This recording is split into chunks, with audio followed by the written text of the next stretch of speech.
روحان بھائی کی شادی میں شریک ہونے 2 ہفتوں کی تعطیلات لے کر آ گیا۔ ساری رسومات دھوم دھام سے منائی گئیں۔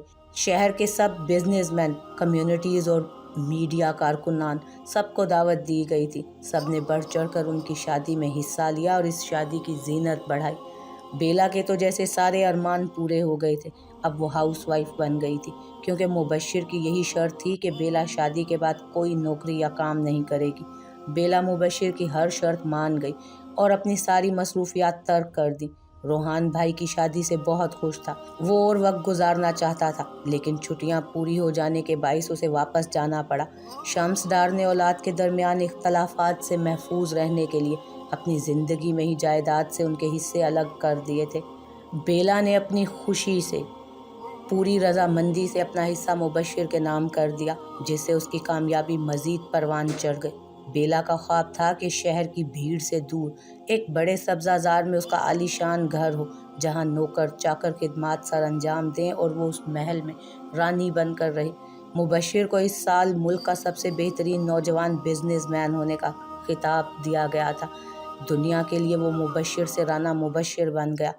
بیلا کی خوشیوں کا ٹھکانہ نہیں تھا، وہ خود کو سب سے خوش نصیب لڑکی مانتی تھی۔ رانا مبشر نے بیلا کی سالگرہ پر اسے اس کے خوابوں کا گھر تحفے میں پیش کیا۔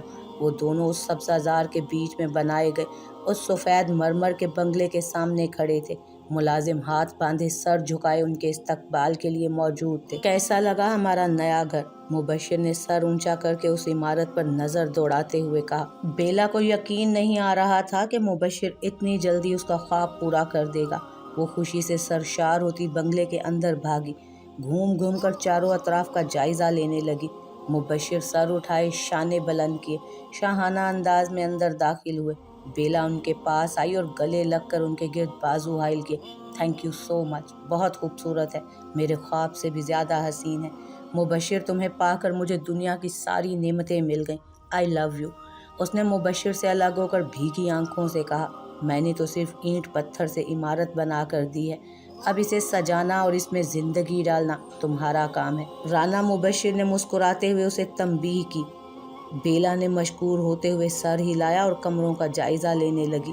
2 سے 3 ماہ میں بیلا نے ڈیزائنرز کی مدد سے گھر کو محل کی طرح سجا دیا تھا۔ سارے فرنیچر، پردے، کچن سے لے کر باغیچوں کی سجاوٹ تک سب کچھ بیلا نے اپنی پسند سے کروائی۔ جیسے جیسے زندگی چلتی گئی، رانا مبشر کو سرفرازی ملتی گئی، ویسے ہی ان کا مزاج بدلتا گیا۔ پیار کی جگہ غرور، نرمی کی جگہ اکھڑ پن، رحم دلی کی جگہ ظالم پن نے لے لی تھی۔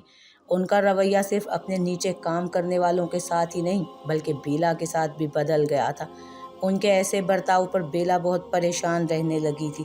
آئے دن میں اس کی کسی نہ کسی وجہ سے بحث ہو جاتی۔ ان کے جھگڑوں نے اس دن شدت پکڑ لی جس دن رانا مبشر نے بیلا کو زناٹے دار تھپڑ رسید کیا اور بیلا لڑکھڑا کر زمیں بوس ہو گئی۔ مجھ سے زبان لڑانے کی پھر کبھی ہمت مت کرنا، بیوی ہو تو بیوی بن کر رہو، سر پر چڑھنے کی کوشش مت کرو، انہوں نے غراتے ہوئے کہا۔ بیلا ہاتھ گال پر رکھے پھٹی نظروں سے اس شخص کو دیکھ رہی تھی جس سے اس نے محبت کی تھی، جس کے لیے اس نے اپنے کزن کا رشتہ ٹھکرایا تھا، جس سے شادی کرنے سے وہ 7ویں آسمان پر پہنچ گئی تھی، جس کے لیے اس نے اپنے والدین سے ضد کی تھی، جس کے لیے اس نے اپنی آزادی، اپنا پروفیشن، یہاں کی اپنی دولت تک قربان کر دی تھی۔ کیا صرف مجھے پانا اس کی محبت تھی؟ کیا مجھ سے صرف شادی کر کے نام بنانا اس کی نیت تھی؟ کیا صرف میری دولت کو ہڑپنا ہی اس کا مقصد تھا؟ یہ سب مل گیا تو میں مبشر کے لیے 2 کوڑی کی ہو گئی۔ بیلا نے وحشت زدہ چہرے سے ڈگمگاتے قدموں سے اٹھتے ہوئے سوچا۔ محمود شاہد کو بیلا کے انکار سے بہت دکھ ہوا تھا، پر اس کی خوشیوں کے لیے اس نے اپنے جذبات دفنا دیے۔ محمود اور رانا مبشر اس دوران ہم منصب تھے، اکثر بزنس میٹنگز پہ ملاقات ہو جایا کرتی۔ رانا مبشر کے بدلتے مزاج کی وجہ سے محمود کو بیلا کی فکر ہونے لگی تھی۔ اس کے تشدد سے بے خبر ایک دن محمود نے بیلا کو کال کی۔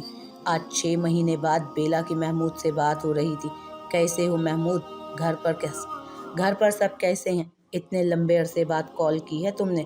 بیلا نے خوش دلی سے بات کا آغاز کیا۔ میں تو ٹھیک ہوں، تم اپنی سناؤ۔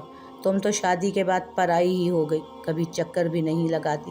محمود نے خفگی سے کہا، بس زندگی کی مصروفیات ہیں، فرصت ملی تو ضرور آؤں گی۔